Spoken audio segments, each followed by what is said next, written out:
गीता में अर्जुन को स्वयं भगवान कह रहे हैं कि उस परमेश्वर की शरण में जा, उसके लिए उन संतों के पास जा जो तत्वदर्शी हो।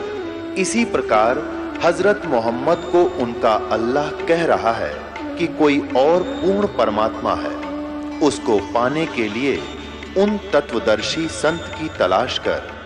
वो प्रभु कौन है, ये जानने के लिए कृपया अवश्य सुनिए जगत गुरु तत्वदर्शी संत रामपाल जी महाराज के अमृत वचन। इससे निर्वाह कर सकती हैं। उन्होंने बताया कि जी आपकी 5 पीढ़ी तो बैठा खा सकती है, इतनी संपत्ति आपके पास, धन है। अरे भले आदमियों, फिर छठी क्या खाएगी? वो छठी क्या खाएगी? और कुछ विधि बताओ। तो उन्होंने कहा जी साधु संत बताते हैं, उनके सत्संग सुनने चाहिए। तो सत्संग में बताया गया कि भाई दान करे, जो धन चाहे तो दान करे, और दान से धन घना मिलता है। और दान में जैसे साधु संत भक्तों को जो दान करा जा वो ज्यादा लाभ देता है। जैसे यहाँ तो सारे साधु संत आते हैं, भगत, असली भगत तो यहाँ आते। फिर भी जो भी जैसा मालिक के नाम पर कहीं के जंगलों में झोपड़ियों में बैठे थे साधु भक्त, तो पिछले संस्कारी होते, पिछले पुण्य उनको प्रेरित करते हैं, तो वो कहीं ना कहीं बैठ कर राम राम करते ही रहते हैं। लेकिन भविष्य का चार्जर उनके पास है नहीं, पिछले पुण्यों उनके पास हैं, जिस कारण से प्रेरित होकर के इतना बड़ा फैसला लिया, जंगल में बैठे या कहीं भी कोई साधना कर रहे हैं। तो उनके पिछले पुण्य ही वहां फल रहे होते हैं। एक आधे को आशीर्वाद दे दे, उन्हें लाभ हो जाए, उसको रोटी मिल जाए, ऐसा चल रहा था इनका काम। तो एक साधु था और पति पत्नी थे, दोनों वहां रहते थे। उनको मालूम था यहाँ भगत हैं। तो उस लाला जी ने क्या किया, सेठ ने सभी मुंशियों को कहा कि नौकरों को साथ लो और आसपास जितने भी साधु संत हैं सबको आटा दे आओ, किसी को जो मांगे खांड दावल चाल सब ले जाओ और दे के आओ। अब देते हुए आ रहे थे, उस भगत के यहाँ आए। उन्होंने कहा कि ले भगत जी, हमारे लाला जी ने आपके लिए एक सीधा भेजा है, यानी आटा चावल खांड नमक आदि दाल आप ले लो। उसने अपनी पत्नी से कहा कि देखना कितना सामान अपने पास है। उसने कहा जी शाम का है, दिन में गई थी, शाम का हमारे पास है। शाम का है? कहा जी। उन्होंने कह दिया भी हम नहीं लेते, हमारे पास शाम का सामान है। तो उस कहने लगे भगत फिर कल भी खा लियो। बोला कल की कल देखी जाएगी, अब नहीं ले हम। बोले कमाल की बात है। उन्होंने नहीं लिया तो वापस लेकर आ गए। वो सेठ ने पूछा तुम देकर क्यों नहीं आए? वो एक और वहां भी था, उसने गिन रखे थे, सारे गिनवा रखे थे। उन्होंने कहा जी उन्होंने ये नहीं लिया। क्यों नहीं लिया? उसने ये कहा कि शाम का तो है, सुबह का भगवान और देगा, आप देगा, हम टेंशन नहीं लिया करते। अब उस लाला जी का सिकरो घूमया फिर दिमाग का, अरे तेरा गजब हुई हो, मैं तो छठी पीढ़ी का ठेका ले रहा हूं, सुबह की भी परमात्मा पे छोड़ दी। वहां से चलकर वहां आया, उसने पूछा कि भाई आप ऐसा निर्णय क्यों ले रहे हो, भूखे मरोगे? भूखे? वो कहने लगे भूखे मरा करें वो जो भगवान पे विश्वास नहीं करते, और हमें भगवान आगे से आगे देता उसने, क्योंकि ज्ञान सुन रखा था। लाला जी को बैठा लिया, कहते माँ के पेट में जब आप थे किसने चिंता थी तेरी? हाँ यह तो बात सही है। जब आप माँ के गर्भ से बाहर आए, आपका दांत नहीं थे, आप रोटी चावल आटा नहीं खा सकते थे, और उससे पहले आपकी माँ के स्तन में दूध भी नहीं था, हक नहीं था। बाहर आते ही बालक कितना चिंतित है, आपको अमृत दूध पिलाया, और अब तू ठेकेदार हो रहा छठी पीढ़ी का, तेरी बुद्धि भ्रष्ट होगी लाला जी। और गधे की योनि में जागा तू। सैन्य बोला जी कि एक रूम तो मेरे गया कि एक कोड इकट्ठा कर लिया तने, पाप का भागी तू होकर खाएंगी तेरी पीढ़ी, वो अपनी किस्मत साथ लेकर आएंगी, तेरे भरोसे नहीं है। अब क्या करूं, मतलब मर गया। जो बोला इसने बांट दे, धर्म कर दे, तेरी जान बचेगी। तब उस लाला जी ने वो भंडारा शुरू किया, धन भी नहीं बचेगा तेरा। तो कहने का भाव यह है पुण्यात्माओं, हम तो बहुत लंबा चौड़ा हिसाब लाए बैठे हैं, एक पल का भरोसा नहीं। देखो अंत में आपने इस स्थिति में आना पड़ेगा, और जिस स्पीड पर आप चले इसका कोई अंत नहीं। आज किसी के पास एक प्लाट है और थोड़ा सा जुगाड़ होते ही सोचे एक और लूं, और फिर और जुगाड़ हो गया तो एक और लूं, वहां थोड़ा सा ठीक मिल रहा है, रेट ज्यादा होने वाले हैं, वहां भी दाव लग गया तो 30 चौथा और दूसरे शहर में ले लूं, इतने मृत्यु हो जाएगी, और फिर कुत्ता अपने कहाँ घूमया करेगा, सैर सपट्टे करता। यह बात आपने याद रखनी पड़ेगी, 101% सत्य है। अब जो आपको दास ने परमात्मा की वाणी सुनाई थी कि सुरपति दुखिया भूपति दुखिया रंग दुखी बपरीति हो। अब सुरपति देवताओं का राजा इंद्र बहुत दुखी, इसका इतिहास पढ़ के देखियो इंद्र का पुराणों में। कहते हैं एक बार एक ऋषि ने इसको श्राप दे दिया इंद्र को, उसका स्वर्ग उजड़ गया और इंद्र मांगता फिर जंगल में धक्के खा रहा। और फिर कभी देखते हो राक्षसों ने चढ़ाई कर दी, देवताओं का राक्षसों का लठबाज रहा है झगड़ा हो रहा है, और मृत्यु के बाद फिर इंद्र गधा बनता गधा।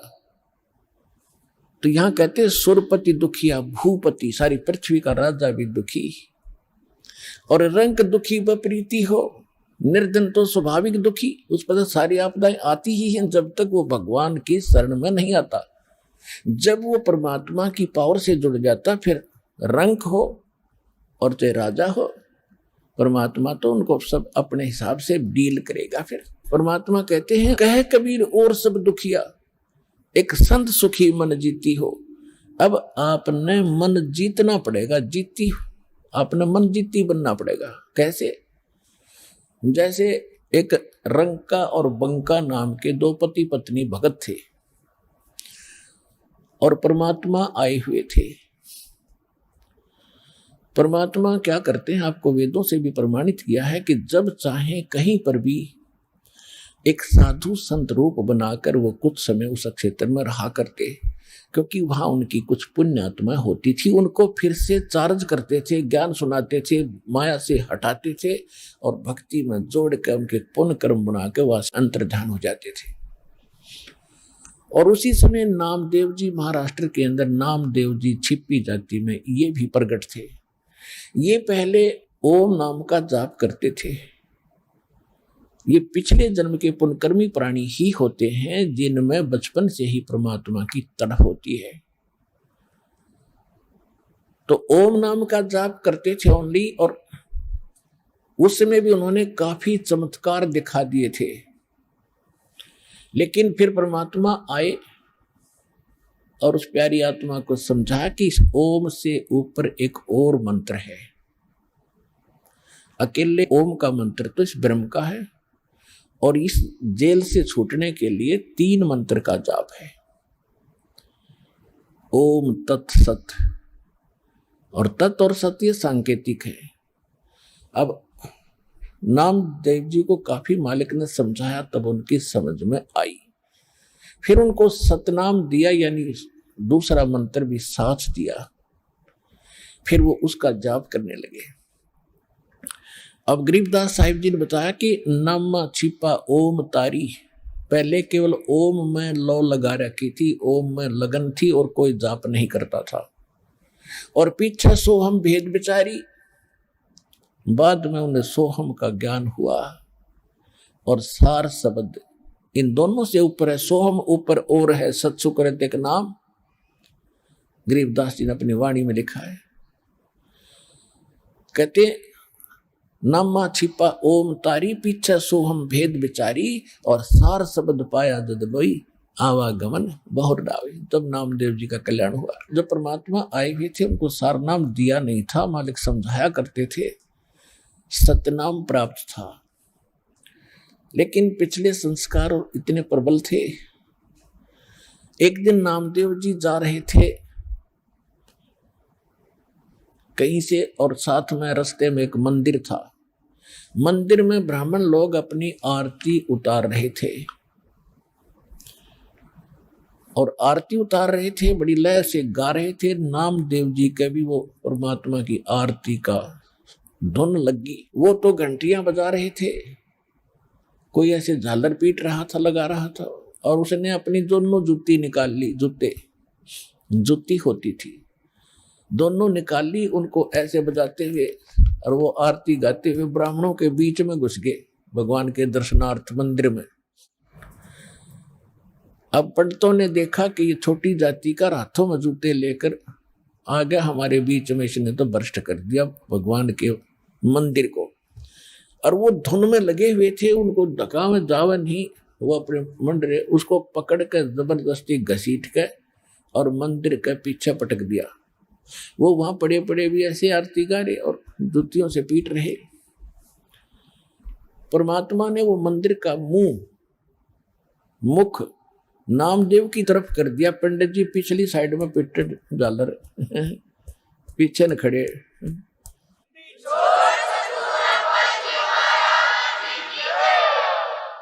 अब नामदेव जी चले गए। रंका और बंका, और एक उनकी लड़की थी वंका। नामदेव जी रंका और वंका के घर अधिक जाते थे, क्योंकि वो भी परमात्मा के शिष्य थे। जब परमेश्वर साधु रूप में वहां आ रहे थे, गुरु रूप पर रहा करते थे। अस्थायी सटे उनका कुछ समय का था वहां पर। तो जो ही वो उस रंका बंका के घर गए नामदेव जी, और वो लड़की उन भक्तों की, रंका और बंका की, एक पट्टी तैयार करे थी, जैसे अपने देसी औषधि बना के हल्दी कूट के तेल में पका के। नामदेव ने पूछा, बहन क्या कर रहे हो ये? वो कहने लगी, भाई तेरे खोदे हुए खड्डे आट रही हूं। हक मैंने क्या कर दिया कि भाई तू कतई नहीं मानता, भगवान गुरुदेव जी कितना संकेत करते हैं, भाई तुम अपनी यह अंगा मत दिखाया करो, अपनी शक्ति का प्रदर्शन ना कराया करो, थारा भट्ठा बैठ जाएगा। पर भाई तुम बाज नहीं आता। और भक्तों की इज्जत रखने के लिए भगवान को दुख ठाना पड़ता है। तेरे को क्या जरूरत थी वहां उस मंदिर में घुसने की? जब तेरे को बाहर पटक दिया ना भगवान की इज्जत का, तेरी इज्जत नहीं भगवान की इज्जत थी वहां पर। भगवान का नाम लेनिया नहीं रहे वो कोई। सबको पता था कि उसका भगत है, उस गुरु का। परमात्मा नाम बदल कर वहां रह रहे थे। और क्या बनती बेरा तुझे? तेरे को जरा सी लगती है तू आंख नहीं खोलता। और परमात्मा ने तेरा मंदिर फेरा ना, उनके हाथों के चोट लागी, हाथ लाल हो गए, उनके जख्म हो गए। भाई गुरु बता रहे थे मेरे तीन बेटी, वो मानता कोई ना, बहुत बार समझा लिया। आज उसने ऐसे ऐसे कर दिया और मैं वहां गया था, उसका मंदिर फेर के आया हूं भक्ति की इज्जत रखने के लिए। और गुरु जी का हाथम जख्म हो रहे हैं, चाल दिखाऊंगी। अब वो लेकर गए, पट्टी बांधी, नामदेव पढ़कर चरणों में रोने लग गया, महाराज मेरे से गलती होगी। बेटा भक्ति भाव में गुरु जी के आदेशानुसार चलना चाहिए आपने। जी आगे से ऐसी कोई गलती नहीं करूंगा, मेरे से माफ करो। अब उसको आगे भी पढ़ाई पढ़ानी थी, ये यहाँ इसको रोकना जरूरी था, अगले भक्ति देनी थी, सार नाम देना था। इन बकवादों में सार नाम थोड़ा ही फलेगा। चुप हो गया, अगली नहीं गलती करूंगा आगे से। अब कुछ दिन के बाद नामदेव जी ने परमेश्वर कबीर जी से, जो गुरु रूप में रहते थे, उनसे कहा, महाराज ये रंका और मंका जंगल से लकड़ी लाते हैं और इनको बेचकर गुजारा कर रहे हैं, बहुत निर्धन है, झोंपड़ी भी ढंग से नहीं है, इनको कुछ धन दे दो। परमात्मा बोले, भाई ये धन ना लेते, मैं देना चाहता हूं, ये नहीं लेते, इनको तो विष दिखाई दे है ये धन। तो नामदेव कि उनका थोड़ा सा ठीक गुजारा था, कहने लगे नहीं जी थोड़ा बहुत तो गुजारा होना ही चाहिए इनका, कुछ तो दे दो। परमात्मा बोले, भाई ना लेते ये, क्यों गुरु जी को हम चाहे परमात्मा आ जाए, क्योंकि तो विभिन्न रूप में होता, तो हम बेशक सारा कुछ मानते हैं, फिर भी नहीं रहे गुरु जी तो गुरु जी हैं। तो कहने लगे जी कुछ तो देना चाहिए इनको। अच्छा बेटा ले आज देता हूं, तू मेरे साथ चल। अब क्या किया परमात्मा ने, अपनी सिद्धि शक्ति से गहने सोने के आभूषण अच्छे बनाए, चांदी के सोने के, और आ जा भाई इनके रास्ते में डाल देंगे, ठा ले जाओगे। हाँ जी सही बात है। वो लकड़ी लिए आ रहे थे, वो बंका पीछे थी, रंका आगे आगे आवा था, सिर पे लकड़ियों का बंडल था। वो 100 फुट पीछे थी, 100-150 फुट, रंका आगे आ गया था। क्या किया रास्ते में, वो सोने के आभूषण डाल दिए और नामदेव और परमात्मा एक झाड़ी के पीछे बैठ गए। अब जब वो निकट आया रंग का, उसने पीछे देखा कि मेरी पत्नी आ रही है। पत्नी औरत के अंदर आभूषणों की घनी कसक होती है, और कहीं ये किसी का धन पड़ा देखकर नीत ना डबोले, डूब जा कदे अपना कर्म धर्म बिगाड़ ली। उस पर पैर से मिट्टी डालने लग गया। अब उसने देखा बंका ने, क्या हो गया पति के, खड़ा क्यों हो गया। उसने ध्यान से देखा, हाँ ये तो इस कारण से कर रहे। वो कहने लगी चलो चलो जी, क्यों मिट्टी पर मिट्टी डाल रहे हो, चलो चलो क्यों मिट्टी पर मिट्टी डाल रहे हो। उसके पास से दो निकल के, देखा भी नहीं उसको। तब परमात्मा बोले, बोल भाई नामदेव कैसे ढूंढने ना लेते। अब नामदेव ने सोचा भाई उसकी बुद्धि इतनी ही काम करे थी कि जी और कोई तरीका अपना लो। अच्छा भाई और भी तू कहेगा, हम वो अपना लेंगे। एक दिन क्या था, सत्संग हो रहा था, परमात्मा सत्संग कर रहे थे, रंका और बंका ये दोनों सत्संग सुनने चले गए। नामदेव भी वहीं बैठा था। उधर से क्या हुआ, वो लड़की घर पे थी और वो बाहर बैठी थी चारपाई पे। उस झोपड़ी में आग लग गई। वह दौड़ी दौड़ी आई लड़की के, माताजी पिताजी, माताजी पिताजी। कहा क्या हो गया बेटा, कि झोपड़ी में आग लग गई। सत्संग चल रहा था और वो बताने भाग गई।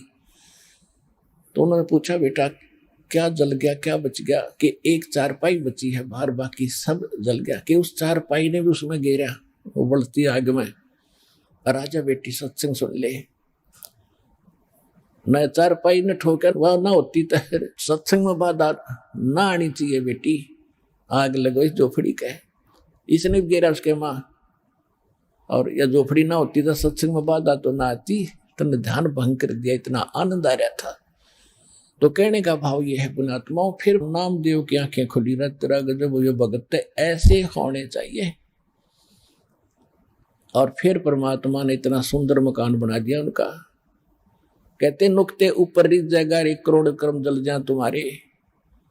तो हमने भगत बनना पड़ेगा भगवान से लाभ लेने के लिए। बकवादों से बात बने को नहीं, इतनी सी बात है।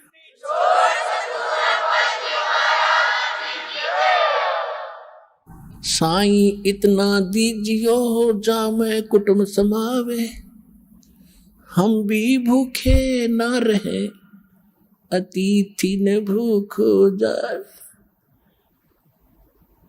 अपने आत्माओं आप तो बालक हो। परमात्मा के जो प्रयत्न थे आज से सन 1398 से सन 1518 तक 120 वर्ष तक, ये दास उनमें से गुजरा है अब वर्तमान में। और दास को तो 20 वर्ष ही हुए हैं। 20 वर्ष में कितना संघर्ष देख लिया इस सच्चे ज्ञान को आप तक पहुंचाने के लिए। 21 महीने जेल भी रहना पड़ा निर्दोष को।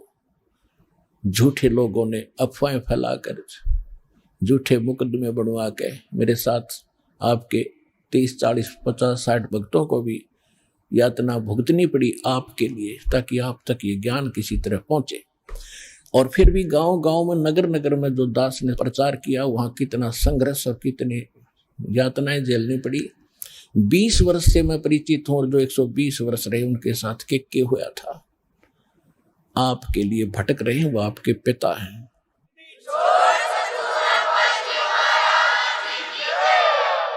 और आपने काल की भांग पी रखी माया की, आपका यो नशा उतरता कोई ना। इस गंदे लोक में सड़न लग रहे हो और सब अपने आप में टीटी पा करे हैं। थोड़ी सी पोस्ट मिल गई, कोई बन गया छोटा सा अधिकारी, ने सोचा बस हो गया सब कुछ।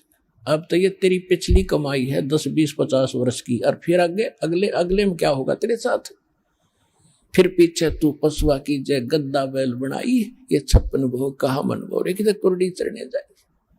आपकी वहां बुद्धि नहीं जाती, भगवान की बुद्धि वहां जा रही है, आपको समझा रहे हैं। इसको जोर दे, इसके ऊपर कुछ विचार कर, विवेक कर, तेरा भविष्य सुधरेगा। इस जन्म में भी सुख तुझे, परलोक भी सुखी होगा तेरा। आपके लिए भटक रहे हैं भगवान। कबीर ये माया अटपटी, सब गट आन अड़ी, किस किस को समझाऊं या कुएं भांग पड़ी।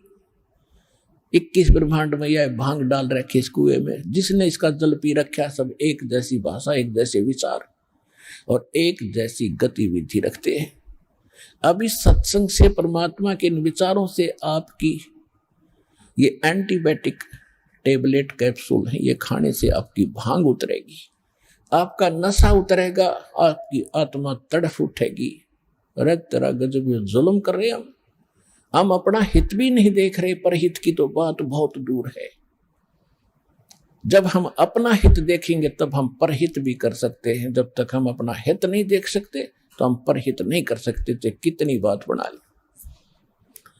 आज आप देख रहे हो जिन आपके भाई बहनों ने अपना हित देखा कि हम कल्याण करवाएं, अपना भक्ति करें, और उनके घरों में कितना सुख, और फिर वो परहित कर रहे हैं। यहां देखो, आप आते हो, आपके लिए बिछे बिछाए मैट मिलते हैं, बनी बनाई रोटियां मिलती हैं, चाय तैयार मिलती है, प्रसाद तैयार मिलता है, हलवा तैयार मिलता है, खीर तैयार मिलता है। ये परमार्थ करना सीखेगा जिसने अपना हित सोच लिया कि मेरा हित इसमें है। अपने पेट के लिए तो हमारे दादे परदादे मर गए, 100 वर्ष धक्के खा के भटक गए, यो पेट पूरा ना हुआ। और जब हम परमार्थ करेंगे, जब देखना अपना भी हित होगा और पूरे विश्व का भी हित इसी में होगा।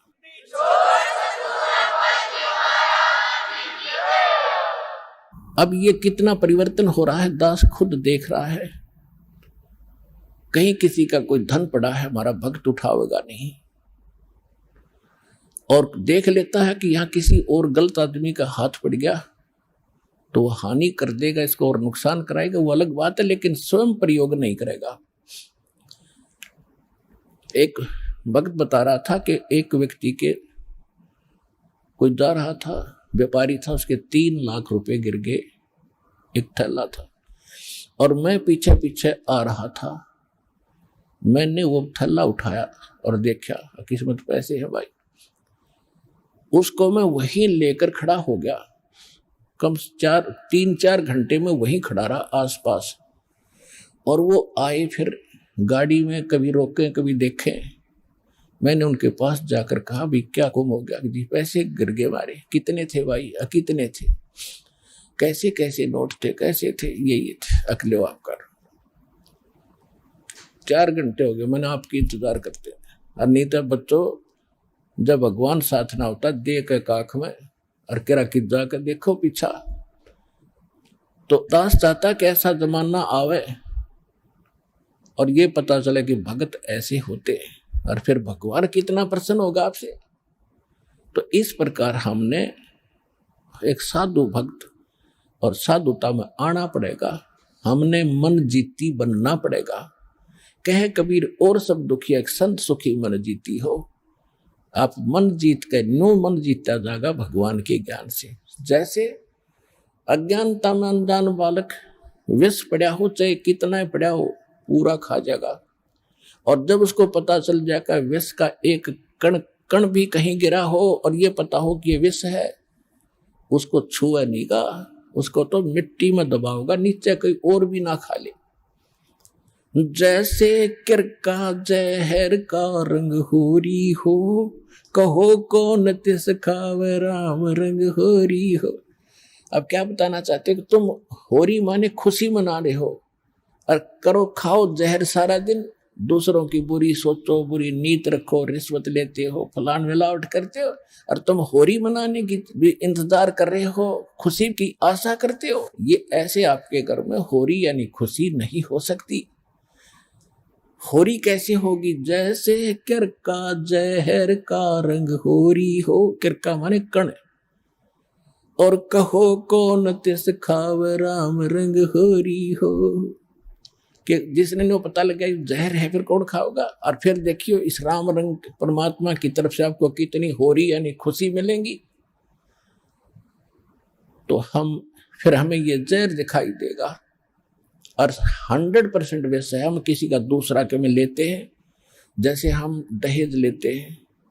अब गरीब आदमी अपनी बेटी को पराई करने के लिए और सामने वाले उस भेड़िए का मुंह बंद करने के लिए चाहे कुछ भी करना पड़े, बेटी पराई करनी है, ऐसी समस्या उसके सामने होती है। और वो व्यस खा रहा, उसको पता नहीं, और वो दुख पाकर आत्मा मोस के कहीं से कर्जा उठा कर बेटी पराई करता है। अब हमने ये प्रतिज्ञा करनी है कि ना दहेज लेंगे ना देंगे, चाहे ब्याह हो चाहे ना हो। और क्यों, कैसे ना होगा? वाह भाई वाह, भगवान ने संस्कार जोड़ रखे, उसने मिटा कौन देगा? वो तो जबरदस्ती होगा, ना चाहते हुए भी होगा। ये तो हम बकवाद करते हैं, सिर्फ फिर पैसे वालों ने शुरू की थी, मायाधारी मस्करों ने। और मीडियम स्तर के गरीब व्यक्ति तो बेमतलब उस परंपरा में पीछे जाते हैं। तो हमने ये नहीं करना है, क्योंकि ये फिर हमने देना पड़ेगा अगले जन्म में। तो हम ये संस्कार घटाएंगे बढ़ाएंगे नहीं। यदि भक्ति करनी है, नहीं तो वे करो जो तुमने कर रहे हो, तारी मौज है। फिर भक्ति और मोक्ष की इंतजार मत करियो, लेकिन मर्यादा भंग करके चलोगे तो मर्यादा में रहो। आप भी सुखी, आपके बच्चे भी सुखी, आपकी बेटी भी सुखी रहेगी, क्योंकि आप उसको भगवान से जोड़ दो। जब भगवान साथ होगा तो उसकी कमी किस चीज की रह जाएगी? जब नितर भक्ति सच्चे मन तक करेगी, वह लगन से रहेगी, मर्यादा में रहेगी, अगले कुल को भी सुधार देगी हमारी बेटी। जा करके उनको विवश होना पड़ेगा उसकी साधना को और उसकी नेचर को देख करके। तो इसी प्रकार ये प्रचार होगा।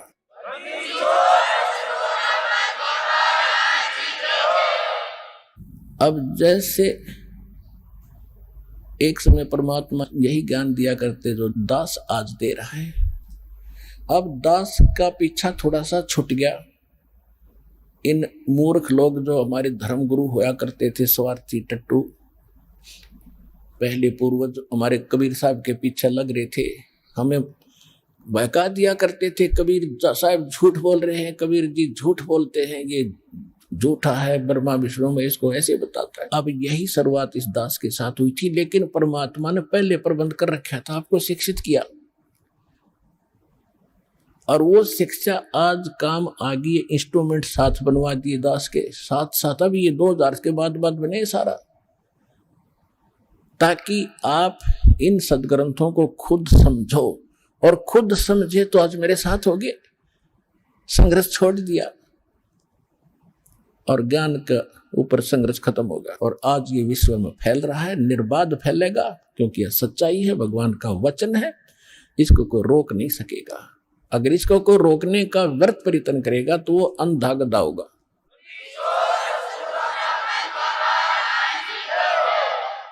एक अंधा गधा था और रेल की पटरी के बीच में खड़ा था। उधर से ट्रेन आ गई, कुछ दूरी पर थी। उसने सोचा, अंधे गधे ने, कि ये तेरी तरफ कोई आ रहा है तुझे डिस्टर्ब करने के लिए, और गधे के पास अपनी 2 लात होया करें पिछली, कोई उसको डिस्टर्ब करता है तो उसका दोनों लात ठोक्या करो। तो उस अंधे गधे ने देखा कि इस साइड से कोई गड़बड़ है, जिधर से ट्रेन आ रही थी उसी तरफ पैर कर लिए पिछले,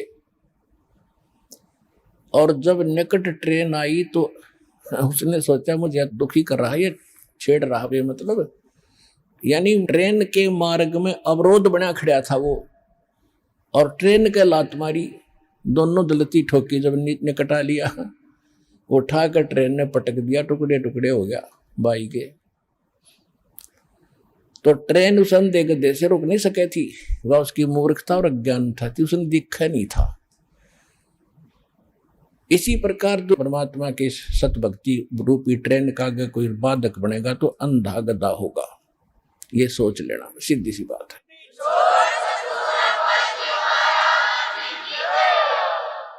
तो पुण्यात्माओं हमारे साथ समर्थ है, हमारा उद्देश्य किसी का बुरा करना नहीं है, स्वप्न में भी नहीं सोचते हम किसी का बुरा। हम तो विश्व कल्याण का उद्देश्य लेकर इस मार्ग पर कदम रखा दास ने मालिक के सहयोग से। उन्हीं का वचन है कि पूरा विश्व में ये ज्ञान फैलेगा, कबीर साहब रहेंगे, सतनाम सब जाप करेंगे और पूरा विश्व एक होगा। ये सीमाएं देशों की समाप्त हो जाएंगी, टुकड़ा में अलग से व्यवस्था अलग बनी रहेगी। हम सब एक परमात्मा के बालक हैं, हिंदू मुस्लिम सिख ईसाई जितने भी प्राणी हैं। जीव हमारी जाति है, मानव धर्म हमारा, हिंदू मुस्लिम सिख ईसाई धर्म नहीं कोई नारा, हमारा ये नारा है, हमारा ये उद्देश्य है। और ये भगवान ने कह रखा है कि ऐसा होगा जब हम भगवान के लिए तो भटक ही रहे हैं, भगवान के लिए हम भिन्न भिन्न बने, कोई ईसाई बना, कोई मुसलमान बना, कोई सिख बना, कोई हिंदू बना। और भगवान जब हमें सामने पिक्चर होगी तो हम भगवान के लिए फिर एक भी बनेंगे, इसने कोई रोक नहीं सकेगा। और शांति होगी, ये आपसी झगड़े खत्म होंगे, धर्म के झगड़े खत्म होंगे, सीमाएं के झगड़े खत्म होंगे। अब जैसे पहले अंग्रेज लोग यहाँ थे, यहाँ से बहुत सा धन ले जाकर उन्होंने इंग्लैंड में भर दिया और वो मर के भारत में गधे बन गए, उनका क्या काम आया वो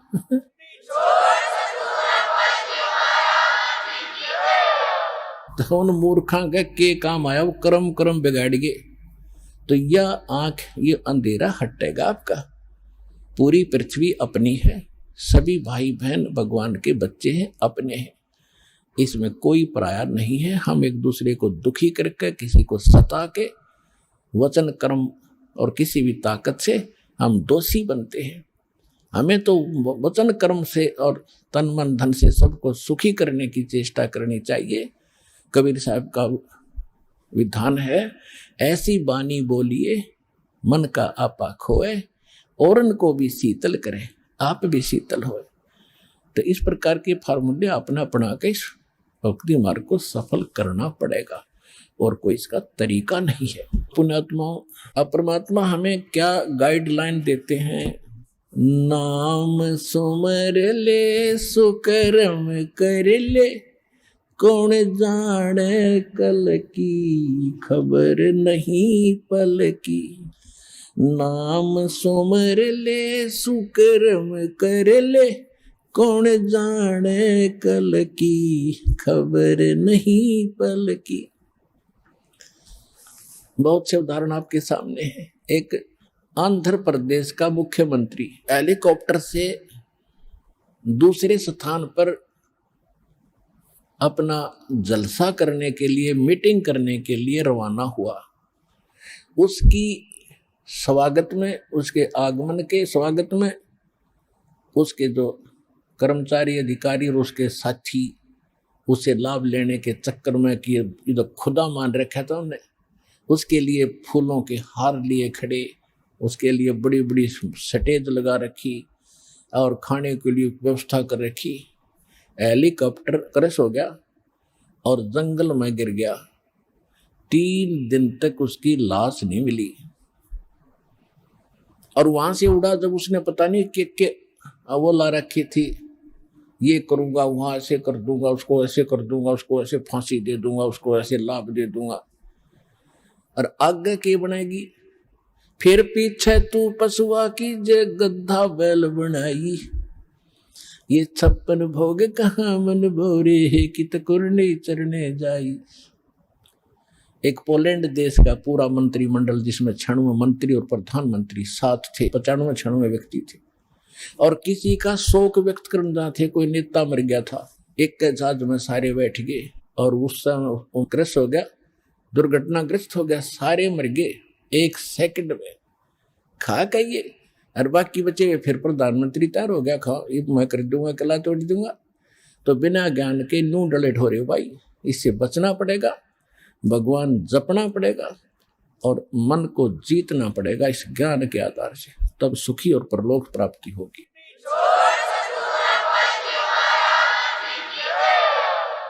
नाम सुमर ले सुकर्म कर ले, कौन जाने कल की, खबर नहीं एक पल की।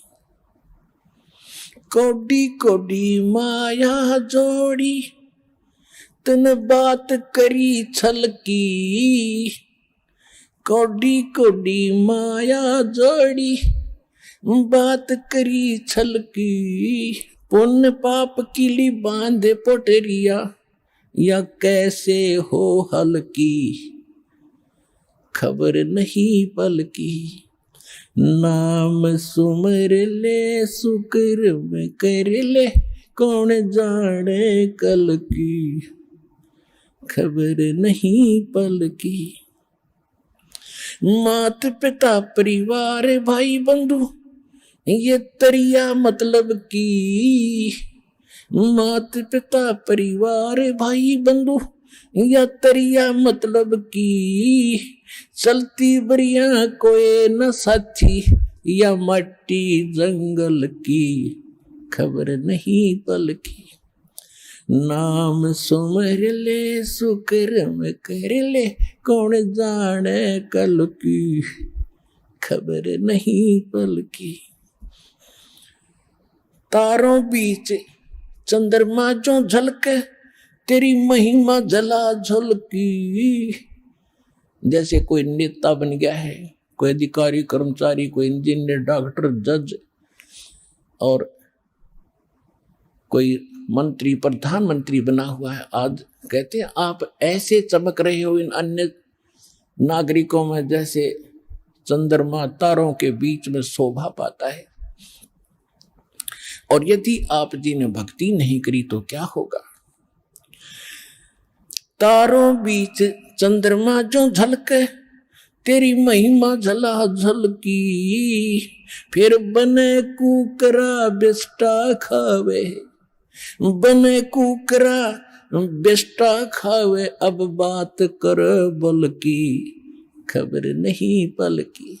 कहते फिर कुत्ता बनकर टट्टी खागा। अब तू ताकत दिखा रहा है अपने पद की या कोई और किसी कारण से, भूल गया तो भगवान के विधान को। तारों बीच चंद्रमा जो झलके, तेरी महिमा झला झलकी। बने कुकरा बेस्टा खावे, अब बात कर बल की, खबर नहीं पल की। नाम सुमर ले सुकर्म कर ले, कौन जाने कल की, खबर नहीं पल की। नाम सुमर ले सुकर्म कर ले, कौन जाने कल की, खबर नहीं पल की। ये संसार रैन का सपना, जैसे ओस बूंद जल की। ये संसार रैन का सपना, जैसे ओस बूंद जल की। सतनाम बिन सब है साधना, सतनाम बिन सब है साधना। या गारा दल दल की, खबर नहीं पल की। नाम सुमर ले सुकर्म कर ले, कौन जाने कल की, खबर नहीं पल की। एक समय एक भक्त बता रहा था कि जब मैं रिक्शा चालक था, अब रिक्शा चालक ने नूर है कि कार हो, जब आनंद हो। मेरे पास कार होती तो बस पता नहीं कितनी कमाई करता, ठाठ से रहता। जब मेरे पास से कार निकलती और मैं रिक्शा चला रहा होता तो कार घनी याद आया करती। एक दिन सपने में मुझे कार मिल गई,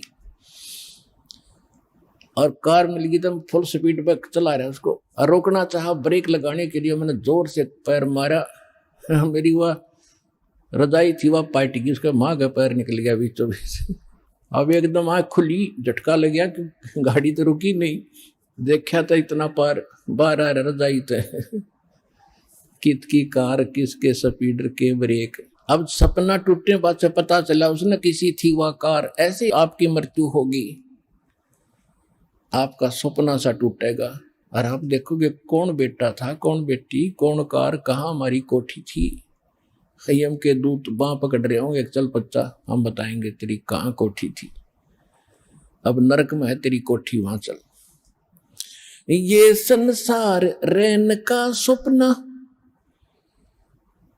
जैसे ओस बूंद जल की, सतनाम बिन सब है साधना, यानी सच्चे नाम के अतिरिक्त, इस सही साधना के अतिरिक्त आप जो भी भक्ति करते हो तो इसमें यहीं फंसाए रखने वाली है, ये बाहर नहीं निकाल सकती। जैसे दलदल से बाहर निकलने के लिए अन्य साधन की आवश्यकता होती, अपने ही पैरों से हाथ पैर मारकर नहीं निकल सकते। सतनाम बिन सब है साधना, या गारा दल दल की खबर नहीं पल की, नाम सुमर ले सुकर्म कर ले, कौन जाने कल की खबर नहीं पल की। अंत समय जब चले अकेला, तेरे आंसू ने ढल की, अंत समय जब चले अकेला, तेरे आंसू ने ढल की, कहे कबीर शरण गह मेरी, कहे कबीर शरण गह मेरी, हो रक्षा जल थल की खबर नहीं पल की। अब क्या बताते हैं परमात्मा, याद दिलाते हैं 100 बार हमें झंझोड़ रहे इस आत्मा को, तू कहाँ के क्या कर रहा है, भली आत्मा तू कर क्या रही है, तुझे करना क्या चाहिए था। कहते हैं इस भरे पूरे परिवार को जिस दिन तू छोड़ कर जागा तो टक्कर मार कर रोएगा। कहते हिड़की दे दे रोएगी सुरता जब तू चल लेगी अकेली, तेरे साथ कोई नहीं जाएगा, ना तेरे साथ कोई आया था। ये तो काल का संस्कार वश ये जुगाड़ जुड़ रहा है। तो इसके लिए भगवान की भक्ति करेंगे तो हमें ये कुछ भी याद नहीं आएगा, हम ऐसे ऐसे जाएंगे जैसे हमें कुछ मालूम ही नहीं कि हम मर रहे हैं। हम यहाँ ये मिट्टी छोड़ देंगे तो कौचली है, जैसे सर्प कौचली छोड़ जाता, सर्प तो अलग है, वह कौचली तो और नरी है उसके पास। तो इसी प्रकार हमारी इस बॉडी के अंदर और बॉडी है जो ओरिजिनल है, और इस मिट्टी वाली से उसके अंदर हमने वह शक्ति पैदा करनी है। जो पाप करते वो पाप इकट्ठे हो जाएंगे, पुण्य और भक्ति करेंगे भक्ति से उसमें ताकत आ जाएगी। उसके कारण फिर हम चलते समय हमें कुछ भी याद नहीं आएगा, 1 सेकंड में ऊपर पाओगे बैठे। और यदि हम भक्ति नहीं करते हैं और फिर याद करते हैं ओहो ये रह गया वो रह गया, फिर मृत्यु के बाद वहीं कुत्ते गधे बनकर वहीं घूम रहे होते उन्हीं गलियों में, और अपने परिवार के सदस्यों के लठ खा रहे होते। तो इस प्रकार हमने ये क्या बताना चाहते हैं कि अंत समय जब चले अकेला फिर रोएगा तू कि मेरा कुछ भी नहीं रहा, मेरे साथ कोई चल नहीं रहा, ये क्या बनी। और परमात्मा कहते हैं मैं रोज बताया करता, प्रतिदिन यही सब समझाया करता, तेरा साथी कोई नहीं है, तेरा साथी मैं हूं, मुझे तू भूल चुका है। तेरा यहाँ भी जो संस्कार है बच्चों का, परिवार का, माता पिता भाई बहन पति पत्नी का, इसने भी मैं सेट करवाऊंगा, थोड़ा सुलझेड़ा करवाऊंगा, तुम्हारा इस संस्कार को ढंग से निमटवा दूंगा सबका जो मेरी शरण में आगे, और फिर सारा न मोक्ष कर दूंगा। अब कहते हैं कह कबीर शरण गह मेरी, हो रक्षा जल थल की। दास ने आपको एक दिन और बताया था, एक माई अपने दोते को लिए खड़ी यहां मिलने के लिए, 1.5 महीना हो गया, और वो लड़का होगा ज्यादा से ज्यादा 1 वर्ष का 1.5 वर्ष का। वो क्या बता रही थी कि एक बड़ा बाल्टी थी, उस बाल्टी में चढ़ गया, नो मतलब बच्चा चढ़ता चढ़ता भरी थी पानी बाल्टी की, मुंह गिर गया। और हम कहीं बातें कर रहे थे, काम कर रहे थे, 4 घंटे के बाद वो बच्चा संभाला मरा पाया। मेरा जो दामाद और मेरी बेटी सत्संग सुना करते, आपका नाम नहीं ले रहे थे, और उसमें भक्तों के चमत्कार ऐसी ऐसी लीला सुनकर वो गदगद हो रहे थे कि भाई। तो उस दिन उसके पिता ने यह पुकार करी थी, अगर भगवान जब सब कह रहे हैं और धरती पर भगवान है तो आज मेरा बालक जिंदा हो जाए, टक्कर मारी। और 4 घंटे पानी में मुंह मुँह पर बालक कदेस मतलब है निबोड़ के सांस आ जा। और काफी देर वो बाहर भी रख लिया था। जब वो उसका पिता आया जब उसने ये पुकार करी, 2 सेकंड में बच्चे ने हिचकी ली और ऐसे आंख खुल गई। बोल सतगुरुदेव के।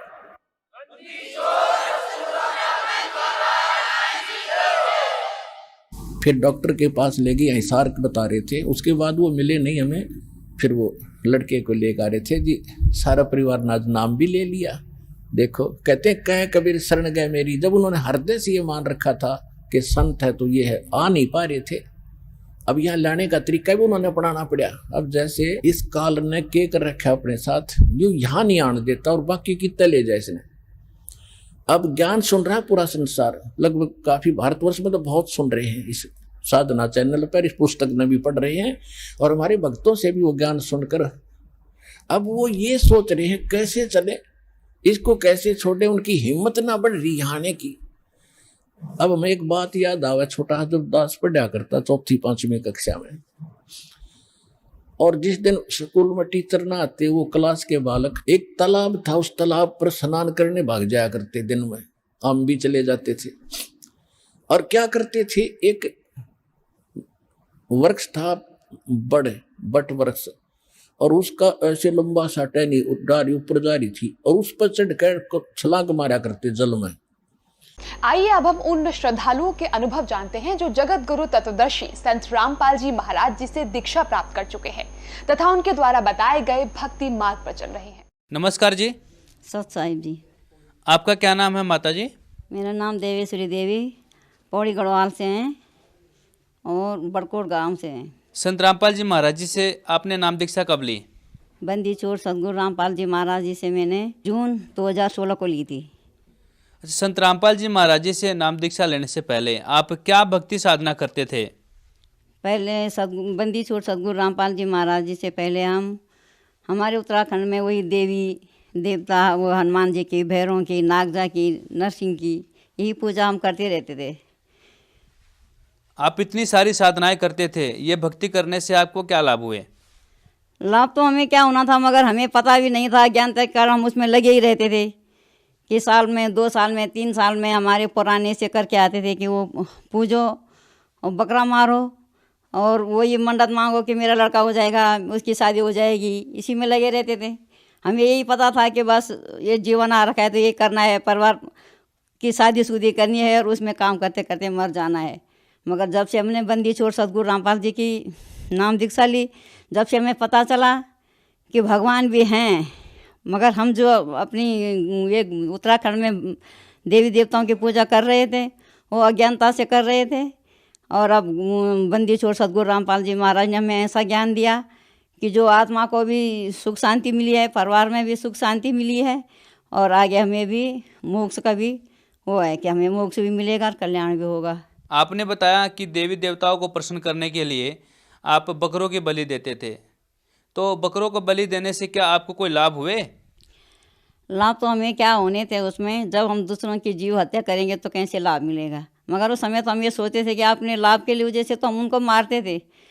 अब हमें पता चल रहा है कि जब हम उनके, वो भी प्राणी हैं, किसी के माता हैं, किसी के बच्चे हैं, जैसे हमारे हैं, तो हम उन अज्ञानता से उनकी मृत्यु करते थे अपने लाभ के लिए, मगर लाभ होता नहीं था हमें।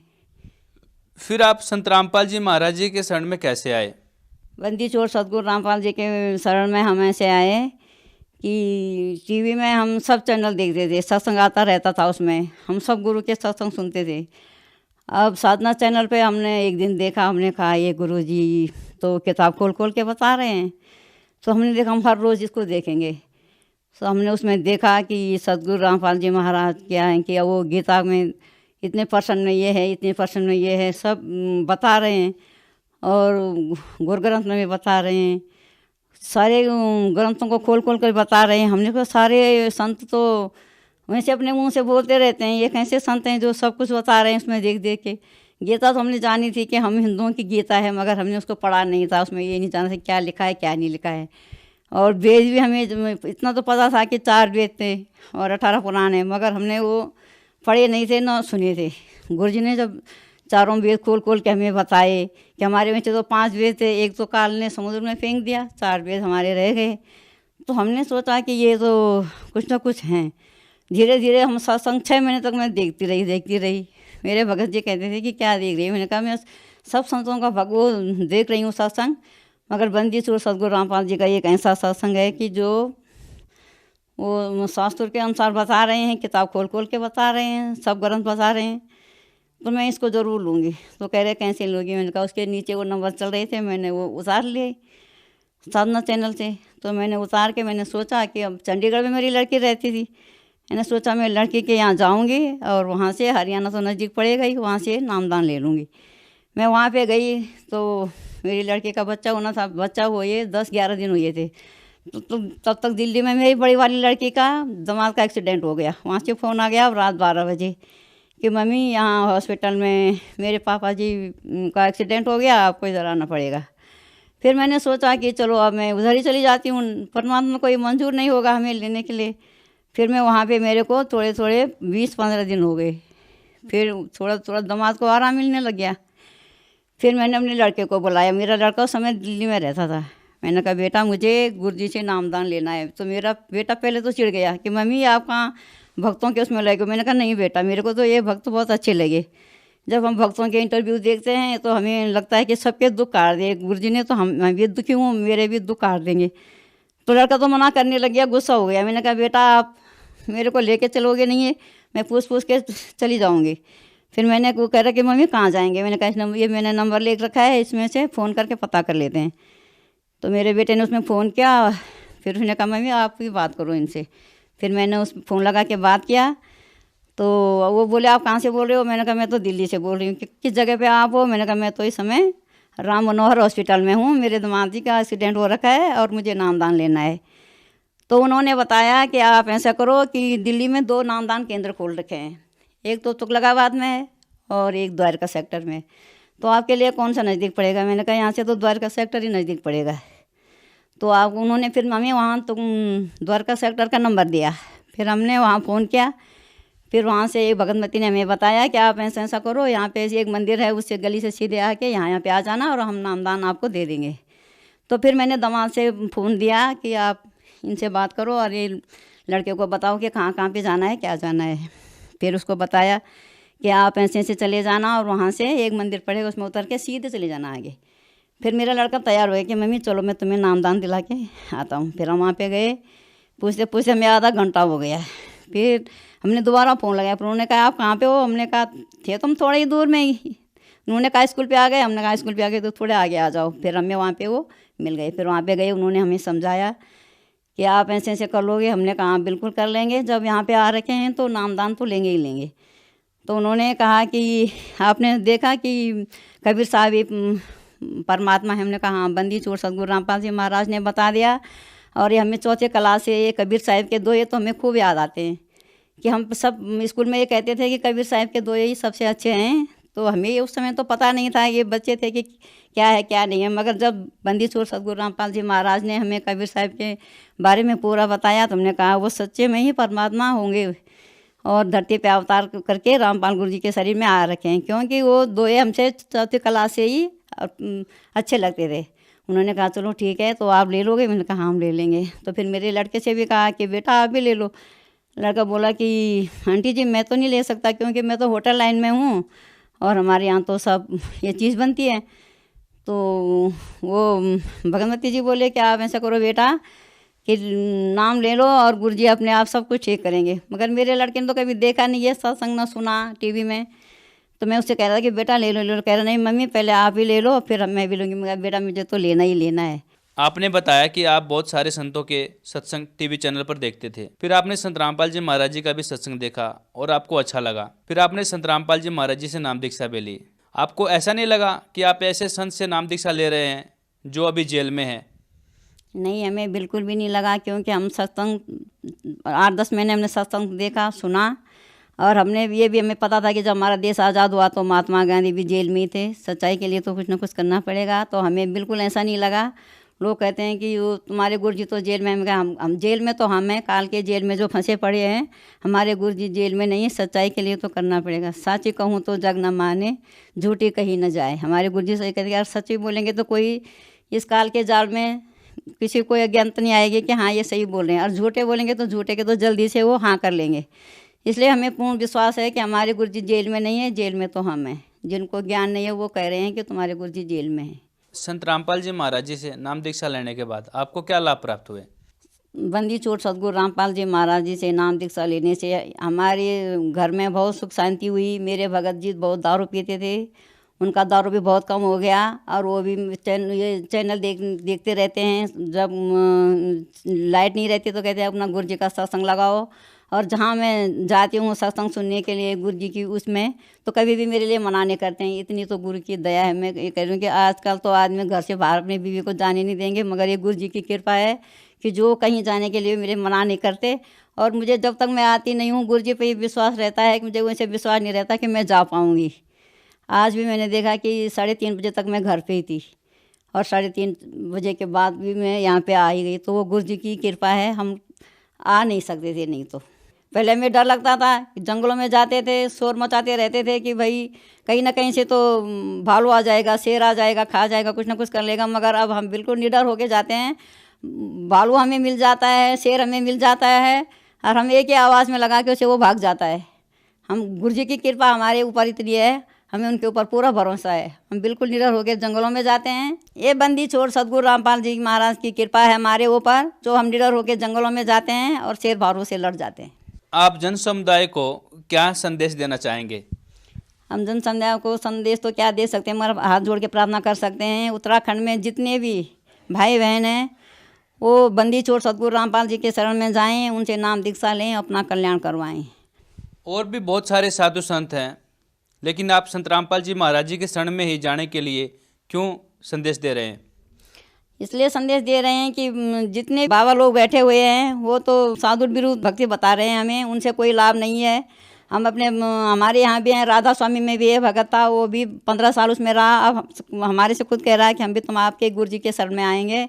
हमने कहा हमारे गुरु जी के शरण में आ जाओ, क्योंकि वो किताबों को खोल खोल के बताते हैं कि इसमें ये लिखा है, इसमें ये लिखा है, और सारे उनको मिला रहे हैं जिनके पास है गीता हो। और हम भी देख रहे हैं कि एक एक पेज खोल खोल के गुरु जी हमें बताते हैं, और हम अपने सारे गढ़वाली भाइयों को ये कहते हैं कि तुम एक उसमें देखो तो सही कि क्या है क्या नहीं है, क्या सच है क्या झूठ है। इतने बाबा बैठे हुए हैं, सत्संग सबका आता है, मगर कोई किताब खोल के नहीं बताता, सब अपने मुँह से ही बोलते हैं।